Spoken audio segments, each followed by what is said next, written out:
નમસ્કાર, આપ જોઈ રહ્યા છો ન્યૂઝ ફોર ઇન્ડિયા ગુજરાતનું ગૌરવ. સમાચારમાં આગળ વાત કરીએ અમીરગઢની, તો અમીરગઢના ખેડૂતોને પૂરતો વીજ પુરવઠો ન મળતા વિદ્યુત કચેરીએ રજૂઆત કરવા આવેલા ખેડૂતોએ ધરણા પ્રદર્શનની ચીમકી ઉચ્ચારી છે. ત્યારે ગુજરાત સરકાર દ્વારા ખેડૂતોને 10 કલાક લાઇટ આપવાની જાહેરાત કરવામાં આવી છે, છતાં પણ અમીરગઢના ખેડૂતોને માત્ર અને માત્ર 8 કલાક પાવર આપવામાં આવે છે. ત્યારે 8 કલાકના પાવરમાં વારંવાર કાપ આપવામાં આવતા લોકો પરેશાનીનો ભોગવવાનો વારો આવ્યો છે. ત્યારે ચોમાસું દરમિયાન ઉગાવેલ પાકમાં પૂરતું પાણી ન મળતા પાક સુકાઈ જાય તેવી સ્થિતિ સર્જાઈ છે. અમીરગઢમાં કૂવાની લાઇટમાં 8 કલાકનો પૂરતો ખેડૂતોને પાવર ન મળતા ખેડૂતોએ વીજ કચેરીએ રજૂઆત કરી હતી.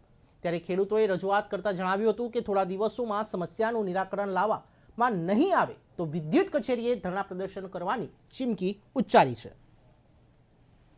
આજે અમીરગઢ તાલુકાના ખેડૂતો વિદ્યુતના પ્રશ્નોને લઈને યુજીવીસીએલ સબ ડિવિઝન ઇકબાલગઢ ખાતે રજૂઆત કરવા માટે બહોળી સંખ્યામાં આજે આવ્યા હતા. અઠવાડિયા પહેલાં પણ રજૂઆત કરવા માટે આવ્યા હતા, પણ કોઈ ઠોસ નિરાકરણ આવ્યું નહોતું. એટલે આજે ફરીથી ખેડૂતો જે 8 કલાક પાવર મળે છે 3 ફેઝ, એ પૂરતો પ્રમાણમાં મળતો નથી.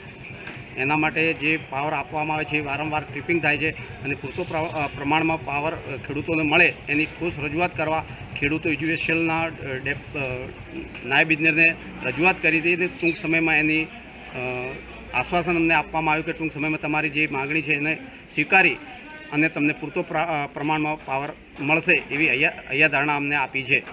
માગણી સ્વીકારવામાં આવે તો તમે શું કરશો? એના પર બધા ખેડૂતો ભેગા થઈને કોઈ ઠોસ રણનીતિ નક્કી કરી અને આગળનું રણનીતિ અમે નક્કી કરશું. ઇકબાલગઢ ડિવિઝનની અંદરમાં ખેડૂતોને વારે ઘડીએ 3 ફેઝ લાઇટ નથી મળવાના હિસાબે આજે અમે અમીરગઢ તાલુકાના તમામ ખેડૂતો ભેગા થઈ અને ડેપ્યુટી એન્જિનિયરને રજૂઆત કરી અને એને અમને આશ્વાસન આપ્યું છે કે અમે અઠવાડિયાની અંદરમાં કમ્પ્લેટ રેગ્યુલેટ કરી આપીશું એવું એને વિશ્વાસ આપ્યો છે.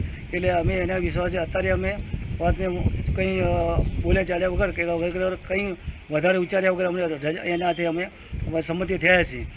પણ કહેવાનો મતલબ એક જ વસ્તુ કે આ વારી ઘડી એનો પ્રશ્ન છે. આથી અગાઉ અમે 2 થી 3 વખત ભેળા થયા છીએ તો એને અમને કોઈ નિરાકરણ જવાબ આપ્યો નથી. આજે આવવું પડ્યું એનું કારણ એ જ છે ગુજરાત સરકારે 10 કલાક લાઇટ જાહેર કરી છે અને અમારા અમીરગઢ તાલુકાના ખેડૂતોને 8 કલાક પણ પૂરો લાઇટ મળતો નથી.